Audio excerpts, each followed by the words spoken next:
जय श्री राम, जय माता दी। तो आज मेष लगन की कुंडली आपके सामने है। मेष लगन में 12 स्थानों में सूर्य कैसे फल देता है, ये आपको आज बताएंगे।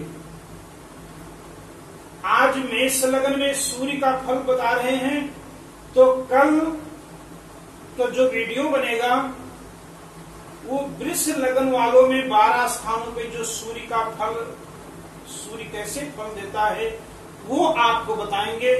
तो आओ मेष राशि शुरू करते हैं। मेष लगन की कुंडली है ये, यहां पर लिखा है 1। ये मेष लगन की कुंडली है और मेष लगन में जो सूर्य है ये 10 डिग्री तक उच्च का माना जाता है। सूर्य दिग्बली होता है और प्रथम भाव में लगन में सूर्य जो है ये कारक ग्रह भी होता है।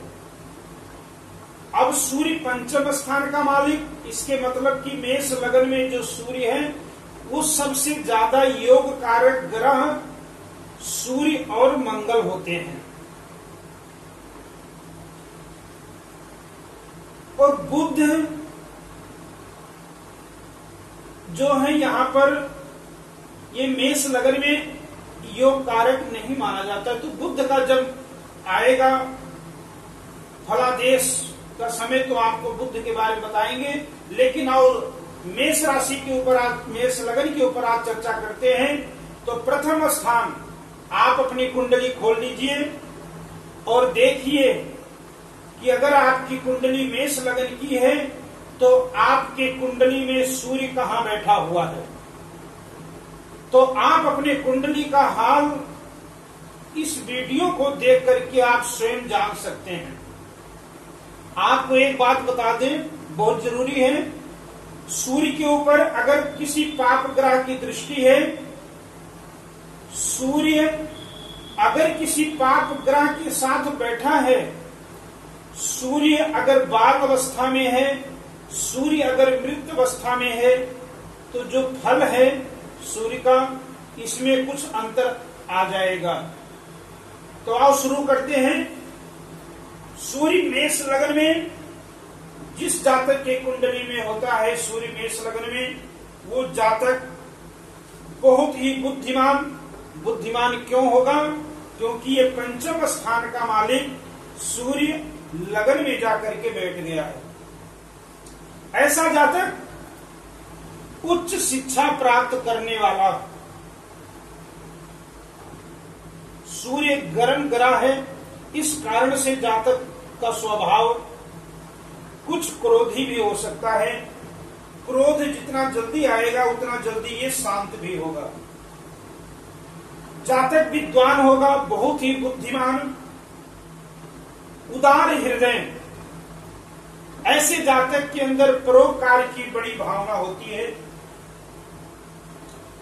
ऐसे जातक किसी के दबाव में कोई भी काम करना पसंद नहीं करते हैं। स्वतंत्र विचार वाले, जो कुछ कहना है मुंह पर बोलना है, अस्पष्टवादी होते हैं। जातक को भूमि संतान का विशेष सुख प्राप्त होता है। जातक चाहे गरीब परिवार में अगर जन्म लिया है, लेकिन जिस जातक की कुंडली में सूर्य मेष राशि में अगर बैठा है, उच्च का बैठा है, तो जातक अपने जीवन काल में अपने बुद्धि के द्वारा, अपने बल के द्वारा जातक धनवान होगा, उन्नति प्राप्त करता है। अब अगर सूर्य शनि से पीड़ित है या राहु से पीड़ित है, तो जातक को मस्तिष्क की पीड़ा, नेत्र का कष्ट,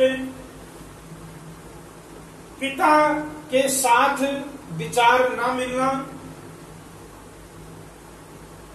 व्यवसाय में विघ्न बाधाएं आएंगी, लेकिन ऐसा जातक के 90% चांस होते हैं कि ये सरकारी सर्विस करने वाला होता है। जातक को जीवन में सरकारी सर्विस प्राप्त होती है। अब आइए, सूर्य अगर दूसरे भाव में बैठा हुआ है तो ये दूसरा भाव वृष राशि का सूर्य है और इसे धन भाव भी कहते हैं। तो जब सूर्य वृष राशि में आ जाता है, दूसरे स्थान पे होगा, तो जातक हठी स्वभाव होगा, जिद करने वाला होगा। जो कार्य करेगा धीरे धीरे विलंब से कार्य करने वाला होगा।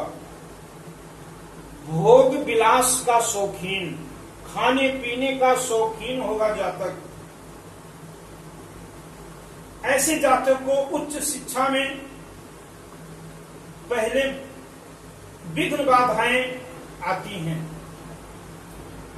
ऐसा जातक घरेलू कलह के कारण चिंतित रहता है। घर में कोई ना कोई किसी ना किसी प्रकार से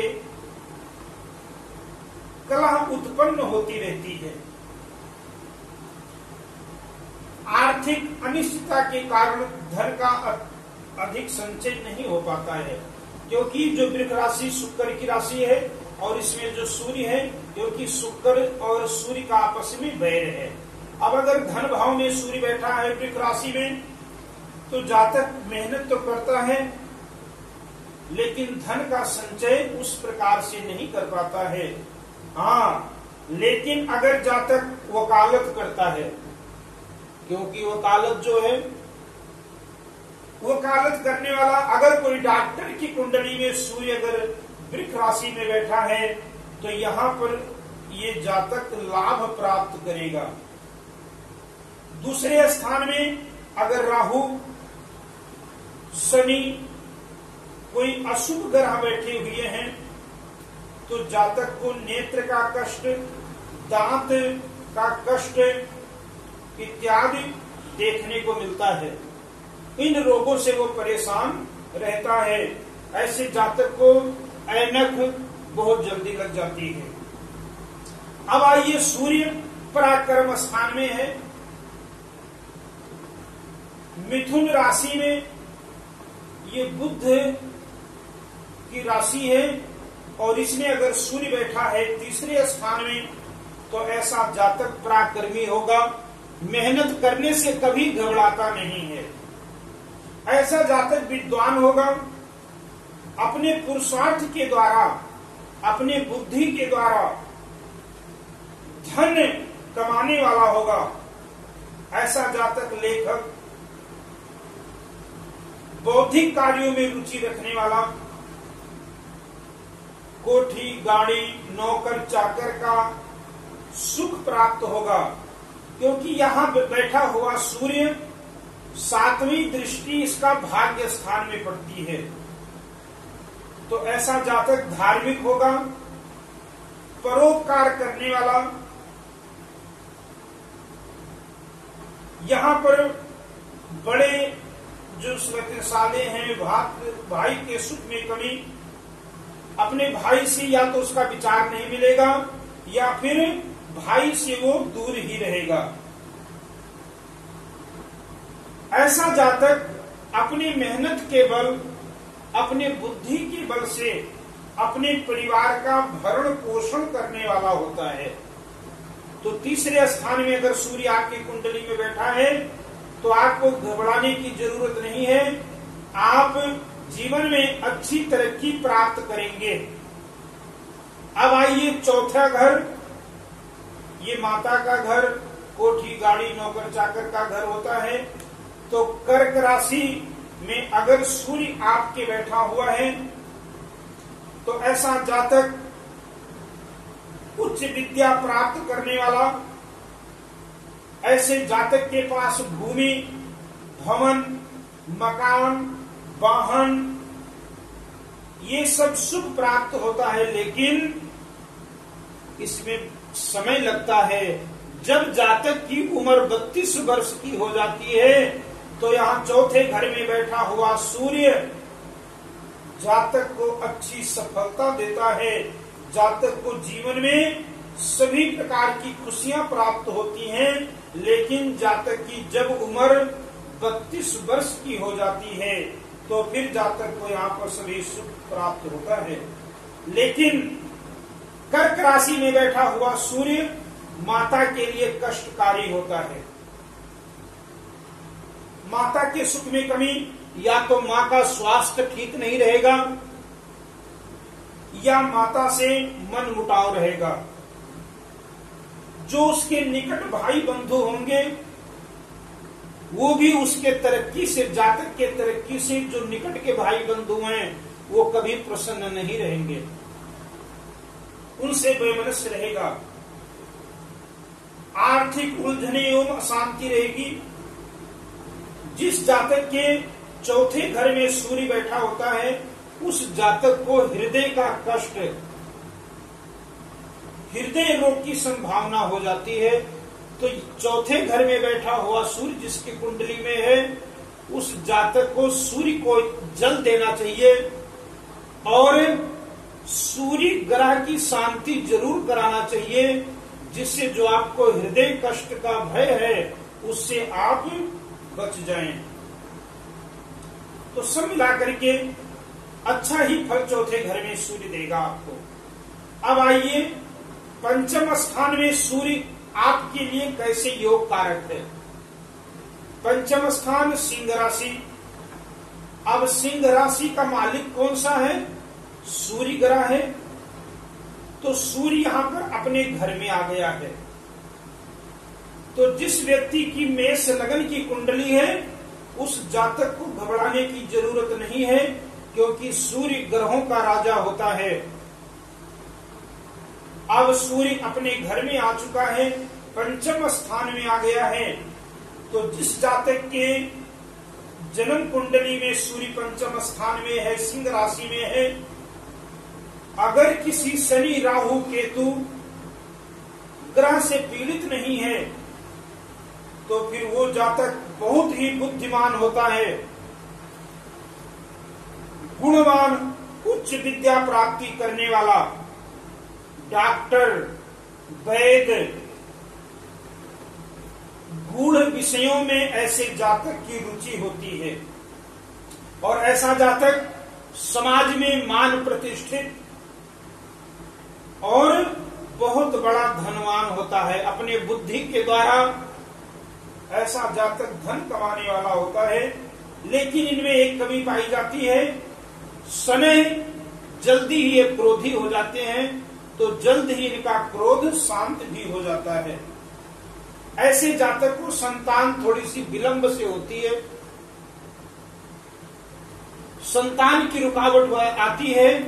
तो ऐसे जातक को संतान गोपाल मंत्र का जाप करना चाहिए, गायत्री मंत्र का जाप करना चाहिए।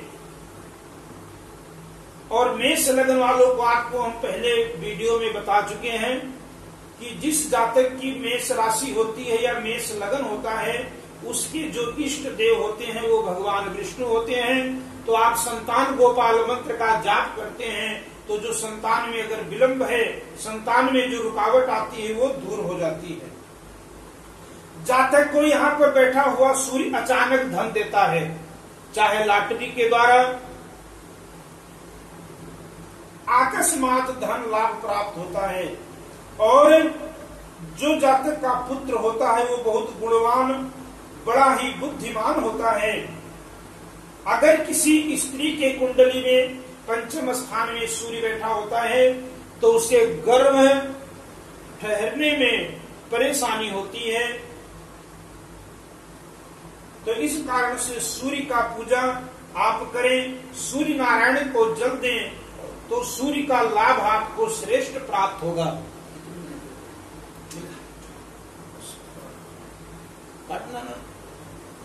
तो ये रहा पंचम स्थान में सूर्य का हाल। अब आगे हम अगले वीडियो में आपको बताएंगे कि सूर्य खष्टम स्थान में क्या फल देगा, सप्तम में क्या फल देगा, ये आपको आगे की वीडियो में बताएंगे।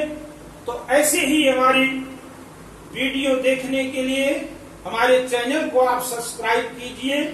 जय श्री राम, जय माता।